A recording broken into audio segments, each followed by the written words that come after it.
बघा, आमच्या आदरणीय मुख्यमंत्री साहेबांनी जसं मेट्रोचं जाळं इथे तयार केलं मुंबईमध्ये, तसंच MMR रिजनमध्ये त्याच्याबद्दल अगोदर पण मी म्हटलं होतं की MMR रिजनमध्ये मुंबई वॉटर मेट्रोचा प्रकल्प राबवण्याच्या दृष्टिकोनातून आम्ही काही महिन्या अगोदरपासून पावलं टाकायला सुरू केलेली. मुंबई वॉटर मेट्रोचा DPR हा आमच्याकडे प्राप्त झालेला आहे.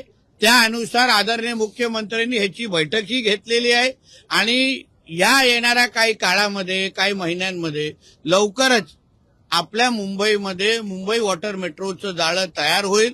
आपण मुंबईच्या एक भागातून दुसऱ्या भागा म्हणजे MMR रिजनमध्ये एक भागात ते दुसऱ्या भागापर्यंत जसं आज मेट्रोनी प्रवास करता, गाडीनी प्रवास करता, लोकल ट्रेननी जाता, तसंच येणाऱ्या कालावधीमध्ये जलवाहतुकीच्या माध्यमातून तुम्ही MMR रिजनमध्ये अतिशय माफक दरामध्ये पोहोचवण्याची संधी आणि प्रकल्प लवकरच कार्यरत करण्यात येईल.